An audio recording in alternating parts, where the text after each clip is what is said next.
The history of ancient Rome is filled with tales of grandeur and power, but beneath the surface lies a darker narrative.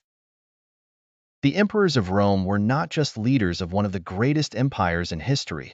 Many of them were also entangled in webs of scandal and debauchery. These stories, often overshadowed by their military and political achievements, reveal a side of Roman life that was equally as influential in shaping the empire's legacy. Among these tales, none is more notorious than that of Emperor Caligula, whose reign from AD 37 to 41 was marked by extreme cruelty and perversity. Caligula's behavior was bizarre and terrifying. He once declared himself a living god, ordered his horse Incitatus to be made a priest, and indulged in lavish and obscene orgies that shocked even his contemporaries. It was said that Caligula's madness led him to consider himself above humanity and morality, causing a reign characterized by extreme decadence and sadism. Similarly, Emperor Nero, ruling from AD 54 to 68, exhibited a unique blend of artistic pretension and ruthless tyranny.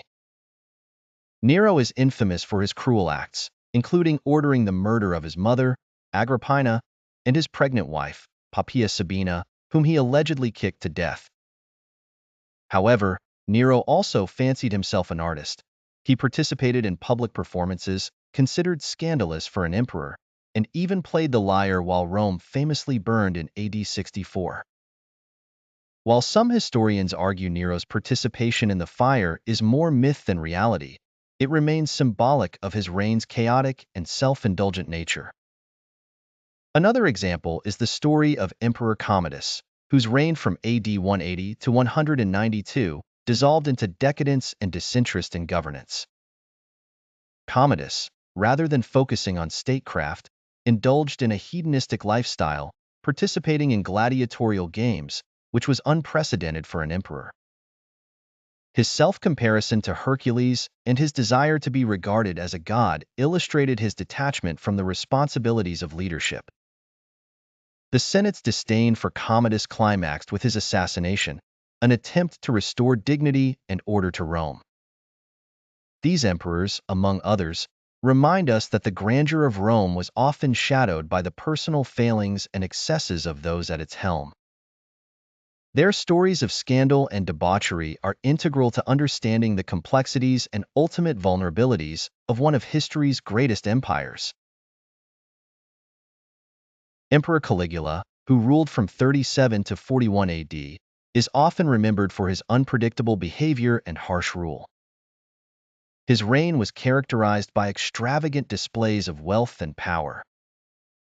Caligula's increasingly erratic actions and disregard for Roman norms shocked many and ultimately led to his downfall. Born Gaius Julius Caesar Augustus Germanicus, Caligula was the son of the famed General Germanicus and Agrippina the Elder. His nickname, Caligula, meaning little boots, was given to him by his father's soldiers due to the miniature military boots he wore as a child. Initially, his accession was met with joy, as he was seen as the beloved son of Germanicus and the great-grandson of Augustus. However, this initial optimism quickly turned into disillusionment. Caligula's unpredictable actions ranged from declaring himself a living god to appointing his favorite horse, Incitatus, as a priest.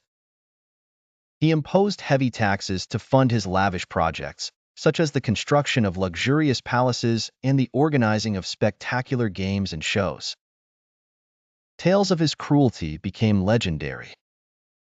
He is said to have ordered the execution of individuals on whims and reveled in the fear he instilled in the Senate and common people alike. Caligula also broke many traditional Roman taboos, such as openly expressing his desire for and engagement in incestuous relationships with his sisters. His erratic nature was not confined to his palace. He embarked on bizarre military campaigns, including an ill-fated attempt to invade Britain, which ended with his troops collecting seashells as spoils of war. The excesses and eccentricities of Caligula finally led to a conspiracy among the Praetorian Guards, who feared for their safety and the stability of the empire. On January 24, 41 AD, Caligula was assassinated in a passageway beneath his palace by officers of the guard, who had grown tired of his tyranny. His death marked the end of a reign that was as brief as it was infamous, plunging Rome into a renewed period of political uncertainty. Following in Caligula's footsteps, Emperor Nero, who ruled from 54 to 68 AD, was another ruler whose life was marred by scandal. Nero's reign is infamous for his indulgent lifestyle and his alleged involvement in the Great Fire of Rome. The fire ravaged much of the city in 64 AD, and rumors abounded that Nero had played his lyre while watching the flames, although this is likely more legend than fact. Some historians believe Nero may have even instigated the fire to clear land for his grand new palace, the Domus Aurea. Nero's relationships were equally controversial, including his marriage to a freedman named Pythagoras, with Nero taking the role of the bride. This act alone was enough to scandalize Rome's elite, who were already wary of Nero's eccentricities. Nero's public performances as an actor and singer further blurred the lines between emperor and entertainer, something that was unheard of at the time. The Roman elite saw these actions as beneath the dignity of an emperor. They believed that Nero's behavior symbolized the moral decline of the empire. Yet, despite the controversies, he commanded a considerable following among the common people, who were entertained by his theatrical antics and benefited from his populist policies. However, as his reign progressed, Nero's erratic behavior, lavish spending, and increased persecutions led to widespread discontent. When the revolt led by the governor of Gaul, Gaius Julius Vindex, broke out in 68 AD, it triggered a chain of events that led to Nero being declared a public enemy by the Roman Senate. Facing imminent capture and unable to muster support, Nero fled the city. In a final act of desperation, Nero took his own life, famously declaring, "What an artist dies in me." His death marked the end of the Julio-Claudian dynasty and ushered in a year of civil war known as the Year of the Four Emperors. Nero remains one of history's most enigmatic and controversial figures, emblematic of the complexities and excesses of Roman imperial rule. Elagabalus, who ascended to the Roman throne in 218 AD at the tender age of 14, is often remembered not for political achievements, but for the scandalous and unconventional behavior that characterized his short reign. Born as Varius Avitus Bassianus, this young emperor shocked the Roman elite and populace alike with his disregard for traditional norms and decadent lifestyle. One of the most contentious aspects of Elagabalus's reign was his approach to marriage and relationships. He reportedly married and divorced 5 different women during his time as emperor. The most scandalous of these unions was his marriage to a Vestal virgin, Aquilia Severa. This marriage was not just unconventional, but was a direct affront to Roman religious customs. Vestal virgins were priestesses of Vesta, goddess of the hearth, and were sworn to celibacy. Elagabalus's decision to marry Severa outraged religious authorities and the public alike, further tarnishing his reputation. Equally controversial was his apparent interest in gender fluidity. Ancient historians recount that Elagabalus would frequently dress in women's clothing and indulge in activities that were considered effeminate by Roman standards.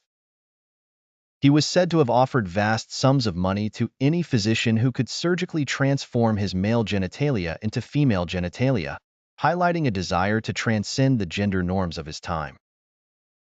Whether this interest stemmed from personal identity or a desire to shock and provoke is still a matter of debate.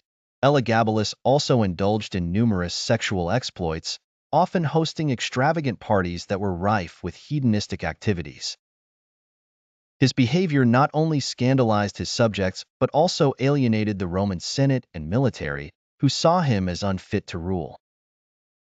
The emperor's flagrant disregard for decorum and tradition eventually led to his downfall.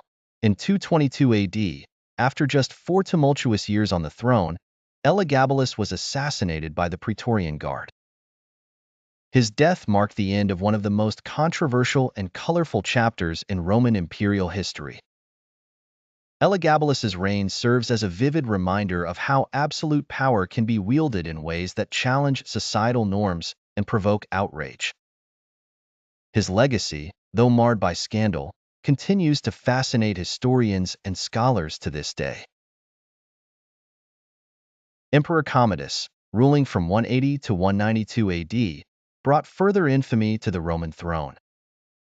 Known for his obsession with gladiatorial combat, Commodus often participated in the arena himself, a practice deemed unbecoming for an emperor. His sexual proclivities were equally notorious, with rumors of him keeping a harem of both men and women. Commodus's reign ended in assassination, as his excesses and erratic behavior alienated even his closest allies. On the cliffs of the idyllic island of Capri, Emperor Tiberius surveyed the waves crashing against the rocky shore from his secluded villa. The young emperor, who once strode through the bustling streets of Rome wielding the power and grandeur of the empire, had chosen the solace of Capri to spend his later years. The majestic silhouette of the Villa Jovis stood in sharp contrast to the whispers that pervaded the island, whispers that grew louder and more scandalous with each passing day. Despite the serene surroundings, the air was thick with rumors. In Rome, tales of Tiberius' debauchery were rampant. The Senate gossiped about wild orgies, secretive rituals, and immoral escapades that supposedly took place within the emperor's secluded abode. Although the truth of these tales remained uncertain, the scandalous reputation of Tiberius deepened with every news story. It was said that Tiberius, shielded from the prying eyes of the Roman citizens and Senate, abandoned the constraints of Roman society and indulged in unthinkable pleasures. The whispers did little to ease the mistrust that already brewed among the people, casting the emperor as a figure shrouded in moral ambiguity and darkness. Yet amid the notoriety, Tiberius cared little for public opinion. For him, Capri was a refuge, a place where he could escape the politicking and chaos of Rome. Here, he would indulge in intellectual pursuits and scientific inquiry, far from the scheming courtiers and the ever-demanding populace. The island offered a sanctuary where he could reflect on his life and rule without the clamor of the Senate or the pressures of maintaining an empire stretching across vast lands. Among the villa's silent halls and sunlit terraces, Tiberius found a peace that had long eluded him. Whether or not the rumors held any grain of truth, his withdrawal from public life allowed such stories to flourish. Over time, Tiberius became more of a legend than a reality. In the heart of ancient Rome, during the reign of Emperor Claudius, a figure emerged whose infamy would echo through history. Valeria Messalina, the emperor's wife, was not merely a member of the elite. She was a force of nature with an insatiable appetite for power and pleasure. Her beauty was renowned, her influence undeniable, but it was her scandalous behavior that would seal her tragic fate. Messalina's desire for sexual conquests knew no bounds. Whispers of her numerous affairs spread like wildfire through the streets of Rome. It was said her liaisons spanned all echelons of society, from senators to slaves, a testament to her boundless desires and unrestrained passions. Yet, perhaps the most audacious of her exploits was the infamous contest she reportedly initiated with Rome's leading prostitutes. The aim was simple: to see who could take the most lovers in one night. Messalina emerged victorious, her reputation cemented in the annals of decadence. However, her actions did not go unnoticed. While Messalina reveled in her hedonistic pursuits, the political atmosphere of Rome simmered with tension. Emperor Claudius, known more for his scholarly inclinations than his political acumen, remained oblivious for a time to the turmoil brewing in his own household. But the empire could only tolerate so much. Messalina's behavior was more than mere scandal. It was a direct threat to the stability of Claudius's reign. Senators and power brokers viewed her as a liability, a ticking time bomb set to dismantle the carefully constructed order of Rome. Ultimately, her downfall came not from scheming rivals or foreign threats, but from her very own excesses. Upon learning of an audacious plot where Messalina had gone so far as to marry her latest lover, Gaius Silius, in a mock ceremony while Claudius was away, the emperor's advisors acted swiftly. They painted her actions as an outright grab for power, a move to usurp the throne. Claudius, though initially incredulous, was eventually swayed. Betrayed and humiliated, he ordered her execution, marking the end of one of Rome's most notorious figures. Valeria Messalina's story is a chilling reminder of the perils of unchecked power and indulgence. Her life, filled with grandeur and debauchery, serves as both a fascinating and cautionary tale from the annals of history. In ancient Rome, sexual scandal was a potent weapon wielded in the ruthless arena of political intrigue. These tales, often rooted in fragments of truth, were frequently exaggerated or entirely fabricated by political rivals and historians with their own agendas. The primary aim was to tarnish the reputation of an emperor or a political adversary, thereby undermining their authority and legitimacy. One such story involved Emperor Caligula, a figure notorious for his eccentricities and alleged depravity. Accounts of his reign are filled with salacious details, ranging from incestuous relationships to public displays of lewdness. Whether these claims were based in reality or were the products of a smear campaign remains a subject of debate among historians. Another scandal revolved around Agrippina the Younger, the mother of Emperor Nero. Rumors abounded regarding her manipulative tactics and incestuous ties with her son, aimed at solidifying her influence over the imperial throne. While Agrippina was indeed a shrewd political operator, the extent of her purported debauchery is likely to have been magnified by her detractors. These stories not only highlighted the personal lives of such figures, but also mirrored the volatile nature of Roman politics, where power struggles were a constant undercurrent. The weaponization of sexual scandal also underscores the importance placed on public morality and the ways in which personal virtue was intertwined with political legitimacy. Leaders who strayed from accepted moral norms could quickly find themselves the subjects of damaging rumors, eroding public trust and political support. Thus, in ancient Rome, the battle for power was often fought not just on the battlefield or within the Senate, but also in the realm of public perception, where the lines between fact and fiction were deliberately blurred.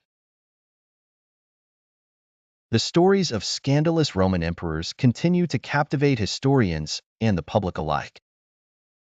These tales serve as a reminder of the complex and often contradictory nature of power in ancient Rome. The legacy of these emperors, marked by excesses and transgressions, presents a fascinating glimpse into a darker side of Roman history, where the line between ruler and tyrant was often blurred. Caligula, with his insatiable thirst for power and infamous acts of cruelty, remains one of the most notorious examples. His reign was characterized by extravagant spending, bizarre demands, and violent repressions. Equally infamous was Nero, who is often remembered for his artistic eccentricities and allegations of setting fire to Rome. Nero's reign saw immense architectural projects but was overshadowed by his extreme cruelty, including the murder of his own mother, Agrippina. Then there was Commodus, whose life was immortalized in modern films, notorious for his gladiatorial games where he personally participated, basking in the adulation of the crowd, yet showing ruthlessness behind the scenes. Each emperor's tumultuous rule highlighted the fine line between governance and despotism. The tales of these emperors provide rich material for understanding the perils and intoxication of absolute power. Through their stories, we gain insights into how absolute power can lead to moral decay and tyranny. Despite their many atrocities, these emperors also contributed to Rome's architectural and cultural landscape, making their legacies even more complex. As a result, their stories serve as an important reminder of the human vulnerability to corruption and the consequences of unchecked power.